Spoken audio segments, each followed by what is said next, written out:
nyaris kita tidak temukan manusia yang sempurna kecuali Nabi dan Rasul yang punya sifat ma'sum, dijaga oleh Allah Subhanahu wa ta'ala.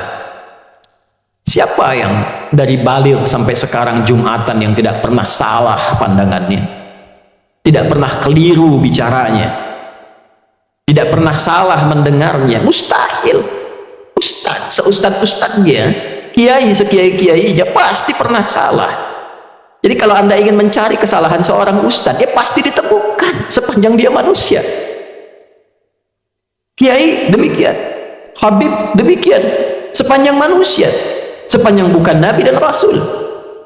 Siapapun, mau pejabat, mau rakyat, mau birokrat, siapapun pasti ada potensi untuk berbuat salah sepanjang kita masih hidup dan sepanjang setannya juga menunaikan tugasnya untuk menggoda manusia. Nah, Allah yang punya sifat Rahman dan Rahim sebagai penutup bagian dari khutbah ini menginginkan dalam situasi itu pun tetap melindungi kita, tetap menjaga kita, karena Allah pun mendeklarasikan, engkau bisa menggoda tapi aku pun membentengi hambaku dari godaanmu itu. Maka kesempatan diberikan oleh Allah supaya kita menyadari kekeliruan itu, mengoreksinya dan kembali kepada jalan kemuliaan.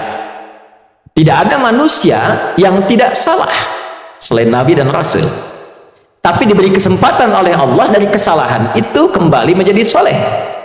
Saudara, bila kita mengoreksi yang salah menjadi soleh, tidak baik menjadi baik, maka kebaikan yang dihasilkan dari sifat korektif dari yang tidak baik itu disebut birrun namanya.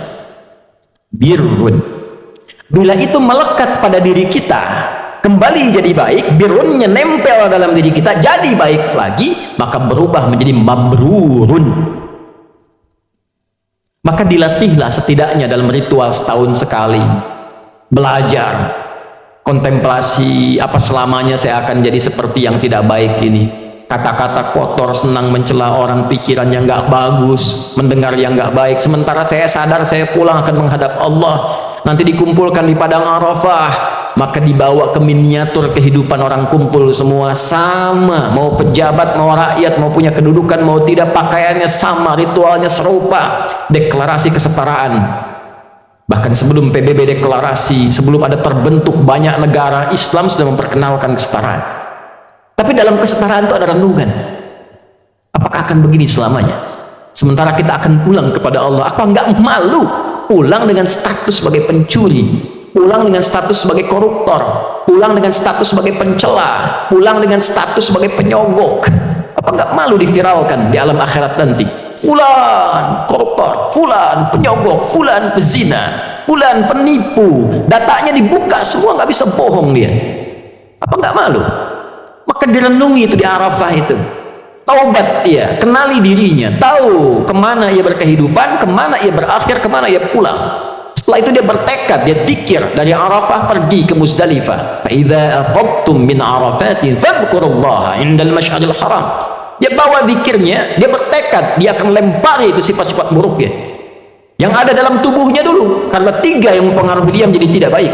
Dirinya yang tidak bisa mengontrol nafsunya, faktor lingkungan sekitar yang dekat, lalu yang ketiga lingkungan jauh, terdekatnya disebut aqabah dalam diri, lingkungan sekitaran disebut wusta, yang jauh disebut dengan ula.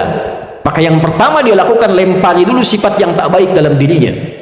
Maka catatan di Arafah, dia bawa ke Muzdalifah, dia bawa 7 kerikil di situ, dia datang ke Jamarat, dia lempari, Bismillah, Allahu Akbar, lontar sifat kurang baiknya. Oh, ini diri saya yang tak bisa mengontrol nafsu, sering celah orang, Bismillah, Allahu Akbar, lontar, dia nangis karena yang dilontar sifat buruknya. Ritualnya demikian, 2 lontar, 3 lontar, sampai ujung kepala, sampai kaki. Setelah dia melontar, dia menghadap ke arah kiblat, lalu dia berkomitmen, inni wajjahtu wajhiya lilladzi fatara as-samawati wal arda hanifan musliman wa ma ana minal musyrikin inna salati wa nusuki wa mahyaya wa mamati lillahi rabbil alamin la syarika lah wa bidzalika umirtu wa ana minal muslimin wa ana awwalul muslimin. Ya Allah, detik inilah aku pasrahkan diriku sepenuhnya kepada Engkau, penguasa semesta. Ada orang-orang berkata Tuhan itu alam semesta, maka Allah lebih detil lewat Rasul yang disampaikan, akulah penguasa alam semesta itu. Ada sering orang berkata karena dia sulit menemukan Tuhan, dia katakan semesta begini, alam semesta memberikan hukum. Saudara, Allah langsung mengatakan alhamdulillahi rabbil alamin. Kalau engkau masih bingung, akulah Tuhan yang merawat dan mencipta semesta itu. Maka Nabi mengajarkan, aku pasrahkan ya Allah diriku kepada engkau penguasa semesta. Bila pun selama ini aku sholat, aku beribadah, aku hidup ya Allah, dan kalaupun aku wafat sampai detik ini, aku menyadari aku banyak salah, maka aku bertobat dan berjanji tidak akan menyimpang lagi. Kalau engkau beri aku kesempatan hidup setelah ini, aku berjanji akan menjadi muslim yang lebih baik lagi mulai detik ini. Lalu setelah itu dia merenung lagi, ada yang belum selesai, maka dia pergi ke Muna, kita kenal dengan Mina. Dia renungkan apa nih? Karena pengaruh teman catat oleh dia, oh ini saya nggak bagus karena gaulnya nggak baik di sini.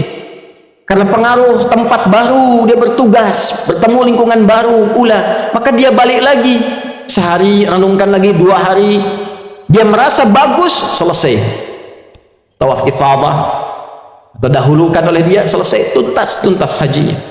Dia merasa kurang sempurna sampai hari ketiga, nafar akhir, wadhkurullaha fi ayyamin ma'dudat faman ta'ajjala fi yawmaini fala ithma alaihi wa man ta'akhkhara fala ithma alaihi. Apa kesimpulannya? 5 nittaqa, jika dia sudah menilai dirinya, takwanya sudah balik. Jadi intinya takwa lagi. Itulah sebabnya bekal haji pun dari bekal takwa pulang takwa. Di mana ditemukan statement bekalnya? Al-Baqarah 197. Al-hajju ashhurun ma'lumat faman farada fihinna al-hajj fala rafatha wala fusuqa wala jidala fil hajj wa ma taf'alu min khairin ya'lamuhu Allah wa tazawwadu fa inna khairaz zadi taqwa. Haji itu ditentukan waktunya, sudah viral, diketahui persiapan sampai puncaknya. Jika Anda komitmen bersiap haji, maka siapkan dirimu, jangan berkata kotor. Jangan engkau berdebat pada yang tidak penting, berselisih. Jangan berperilaku menyimpang. Itu yang kita koreksi di sana. Silahkan berbekal. Allah tahu banyak orang mau berbekal. Kopernya tuh silahkan besarin, bekalin materinya, baju persiapan. Tapi yang terpenting bukan itu, kata Allah. Yang terpenting itu koreksi dirimu. Wa tazawwadu fa inna khairaz zadi taqwa. Bekal takwamu. Makanya sebelum berangkat kita manasik tuh. Malam tahajud tingkatkan, baca Quran tingkatkan, itu bagian takwa. Nanti di sana dioptimalkan. Begitu pulang 5 nittaqa. Setelah 2 hari, 3 hari selesai di Muna itu, kita simpulkan ada perubahan enggak? Itulah sifat takwa. Ketika pulang berubah jadi baik, yang tak baik dikoreksi jadi baik. Itulah birrun, melekat pada pelakunya, mabrurun. Ini yang dimaksud kalimat Nabi, al-hajjul mabrur. Haji yang merubah pelakunya menjadi lebih baik dari sebelumnya. Bagi kita yang belum atau tidak berhaji di tahun ini, maka diberikan jalan berbeda. Tapi ini bukan haji. Tetap haji lebih utama karena ada ritual-ritualnya. Tapi ada substansi yang serupa, mabrur, membentuk karakter mabrur walaupun belum ada kesempatan haji. Lewat apa itu? Awal Dzulhijjah kita puasa, bekali takwa. Di sana wukuf di hari ke-9 waktu Saudi. Makanya disebutkan yaum siyam yaumi arafat. Puasa yang dilangsungkan di harinya saat orang-orang itu wukuf di Arafah, hari di Arafahnya tanggal 9. 9 waktu Saudi, 9 waktu kita. Di sana tanggal 9 wukuf, di sini kita tunaikan puasa. Sama persis puasanya, ya seperti halnya perilaku orang-orang yang sedang wukuf, dia merenung, dia koreksi. Jadi tidak seperti yang Ramadan sifatnya, tidak seperti yang Ayyamul Bidh sifatnya. Bukan cuma sekedar tahan lapar, haus, terbit fajar sampai maghrib. Semua puasa tidak begitu. Ada keistimewaannya, khusus untuk Arafah, esensinya koreksi diri, kenali kekurangan dan seterusnya. Malamnya takbir, saat di sana melontar jumrah esoknya tanggal 10, di sini kita menyembelih. Sifat hewani. Hewan itu diciptakan dengan nafsu. Jadi gambaran nafsu itu ada di hewan. Hewan tak punya takwa.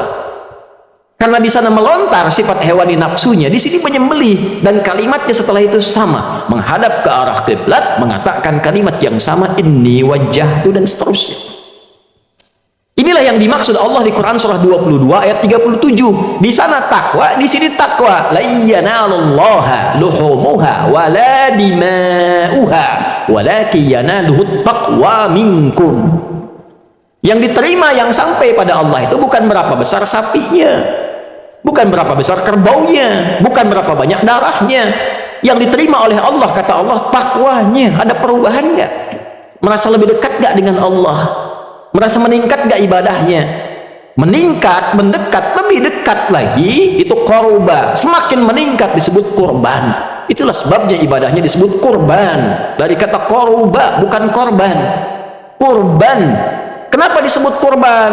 Yang dimaksudkan ketika kita berbagi dan komitmen menjadi baik, dilihat standarnya setelah itu menjadi lebih dekat hubungannya dengan Allah, meningkat takwanya. Itulah mabrur. Sekarang kita lihat, sehari setelah hari tasyrik, Jumat ini, Jumat deklarasi perubahan diri kita. Bukankah kita di Jumat ini dipanggil untuk meningkatkan zikir? Coba dicek, jadi lebih dekat gak dengan Allah? Merasa meningkat gak takwanya? Beruntung kita, alhamdulillah, tinggal di Indonesia, karena semua bagian dasar kehidupan berbangsa, bernegara dipaku dengan sifat takwa. Dipendirikan Undang-Undang Sisdiknas nomor 20 tahun 2003, dari mulai pasal menimbang A sampai E, 5 itu poinnya. Poin kedua, B itu sudah takwa. Undang-Undang Dasar tahun 1945 mengamanatkan pada pemerintah mengusahakan menyelenggarakan satu sistem pendidikan yang meningkatkan keimanan dan ketakwaan pada Tuhan Yang Maha Esa serta akhlak mulia, baru mencerdaskan kehidupan bangsa. Masuk tentara Sabta Marga ada 7, nomor 3-nya itu adalah takwa. Kami tentara Indonesia yang bertakwa pada Tuhan Yang Maha Esa, membela kebenaran, kejujuran, dan keadilan. Masuk hakim ada pancadharma, nomor 1-nya itu takwa. Dari takwa sampai tirta, 1-nya takwa. Kami hakim Indonesia yang bertakwa pada Tuhan Yang Maha Esa. Masuk polisi Tribrata, nomor 1-nya takwa. Kami polisi Negara Kesatuan Republik Indonesia yang bertakwa pada Tuhan Yang Maha Esa.